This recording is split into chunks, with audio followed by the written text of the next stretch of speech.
Hey YouTube, my name is Teralyn. Thanks so much for clicking on my video. There's a really good chance that you're either here because you know me personally or you are doing some research about serrapeptase.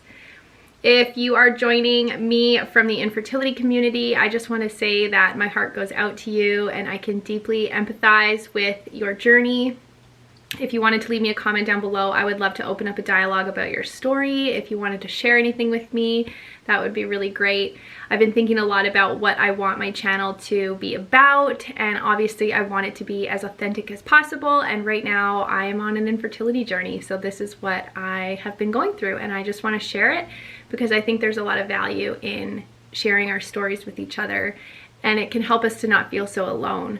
So if you're interested in the benefits of serrapeptase and hearing about why I started taking it and what it helped me with, then just keep watching.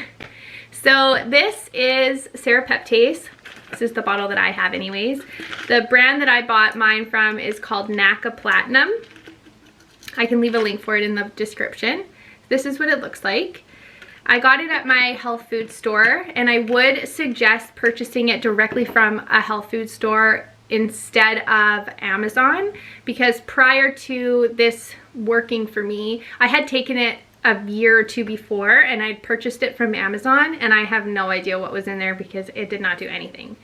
So a little bit of backstory quickly. In October of 2019, I was diagnosed via HSG with 2 blocked fallopian tubes.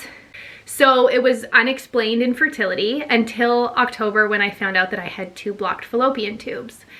After that procedure, I wanted to find a new OBGYN who would be willing to do a laparoscopy because I was dealing with all of the classic symptoms of endometriosis, but I was also having this nagging, intense right-sided pain.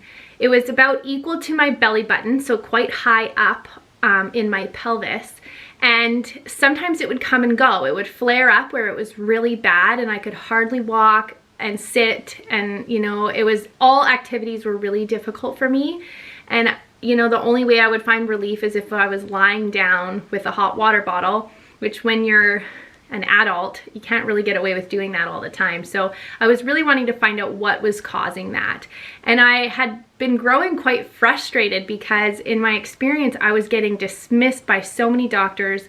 I was being told that it was probably chronic appendicitis. I was told at one point that it was a hernia. I was told that it could be a problem with my aorta, or it might be a distended bowel. And I was finding that no doctors were actually able to give me a definitive diagnosis about what this pain was. And like I said, the pain was really intense and it was there all the time. Every single day I was having this right-sided ache, and it was obviously really concerning.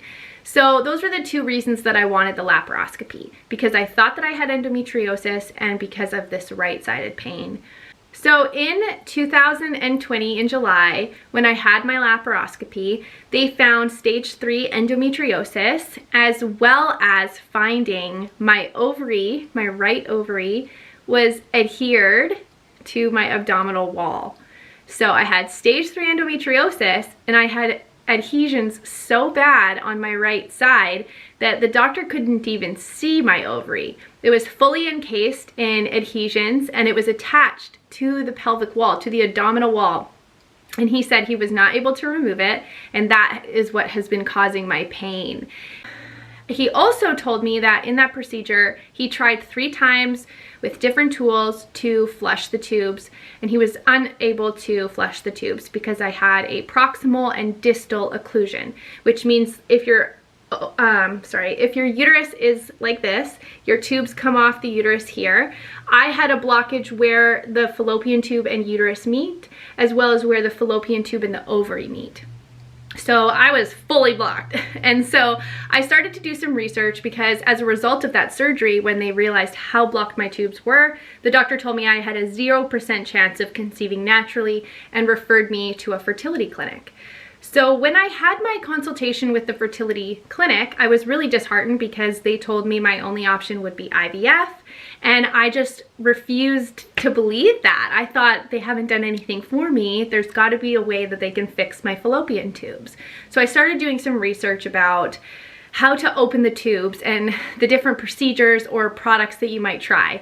And I heard a little bit about Chinese herbs, and I wasn't really wanting to go the herbal route without consulting with a naturopath, so I got a naturopathic doctor. And when I was speaking with him and in my own research, I found out about serrapeptase. And I started taking serrapeptase. On the advisement of my doctor, I would take 1 a day in the morning on an empty stomach, and then I gradually worked my way up to taking 6 of them a day. So for about 6 weeks, I was taking serrapeptase every single morning. And one day, my spouse said to me, "How is your pain today?" And that was a question I'm really used to having from him. As a chronic pain sufferer, he asks me quite often on a scale of 1 to 10 what my pain is. And I remember that day, both of us being really surprised because I didn't have any pain.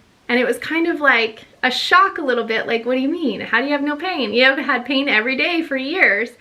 And I didn't. I had no right-sided pain. So for the first 2 weeks of taking this, I thought I was having a really bad flare. It was definitely very painful, and looking back now, I can tell that that's when it was working on the adhesions. So my best advice, if you're planning to take serrapeptase, is to just go slow and work your way up, and definitely do it if you can under the advisement of a physician or a naturopathic doctor. To this day, I still have not ever had that right-sided pain. So the first 2 weeks were really awful. I took it for about 6 weeks total, but by the end of 6 weeks, I was having no pain anymore. So that was through September and October, and in December of 2020, I had a procedure called an FTR. So when I had my consultation with the IVF clinic, they recommended I do IVF. I said I don't want to do IVF, and I pushed for the FTR procedure, which is basically where they go into the fallopian tubes, and instead of just pushing fluid through like the HSG, they push a wire through, like they recannulize the tubes. So I went for that procedure. And immediately when they pushed the dye through, the doctor said, "It worked. You have perfectly functioning tubes. Way to go." And I just I was in disbelief. I thought, there's no freaking way that they're open. I could see it for myself on the screen, and it was still so difficult for me to believe because I had just been through so much. I'd been misdiagnosed so many times, and I was seeing it for myself, but I still did not believe it. And so I insisted, you know, I did come here for the cannulization procedure. I'd really like you to go ahead with the wires anyways. That's really gonna be the only thing that makes me feel like he did it, we did it, I did it, the tubes are open. So he agreed. He was really compassionate to my circumstances, and he agreed to put the wire through. So he put the wire through, both tubes look perfect and healthy. And so that was obviously really amazing. It worked. And in July, when I'd had my surgery and the doctor had tried absolutely everything and could not get them open, till December when I had the FTR procedure and it worked, the only thing I did differently was serrapeptase. So I really believe that it helped to either open my tubes or at least loosen the blockages. And the other thing is that right-sided pain with my ovary embedded in my pelvis. After I'd had my surgery, I had seen all the pictures. I could see very clearly that my left fallopian tube and ovary hung out where it was supposed to, down the side of my uterus, and the right one went up, and it was basically invisible in my pelvis. When I had my procedure in December, I could see again the images, and both of my fallopian tubes laid down beside the uterus with the ovaries hanging out down low. And that was the moment for me where it clicked, and I was like, holy shit, serrapeptase did that. That worked. It totally ate away at the adhesions. It freed up my ovary to be free flowing again. And I am basically given the go ahead to try to conceive, and I still have not conceived since taking the serrapeptase or having my FTR procedure, but we have male factor issues, we have hormonal issues that we're up against, so it's not just due to the blocked tubes. And I can't say enough good things about serrapeptase. I am so glad that I did the research and that I found out about it. And I'm so thankful to the countless women on YouTube who have filmed videos of their experiences with serrapeptase, and that's why I'm here sharing my story as well. I never could really find a person who had gone through the exact same thing, or in some cases even similar things, but it was just always really helpful for me to be able to find a video. And it's like research, you know, I need to have all of the information. I just want to know everything that I can know and do everything that I can do. And so I would highly recommend taking it if you have blocked tubes, and you know, obviously under the advisement of a physician. But it's, at least for me, I wanted to do everything that I could physically do before going into IVF. And I'm really glad that I took it. I completely credit serrapeptase for the reason why my tubes are open and why my adhesions are gone on the right side of my pelvis. I would love to create a space in this little corner of YouTube where we can talk about this stuff, and it's out there and it's open and it's okay.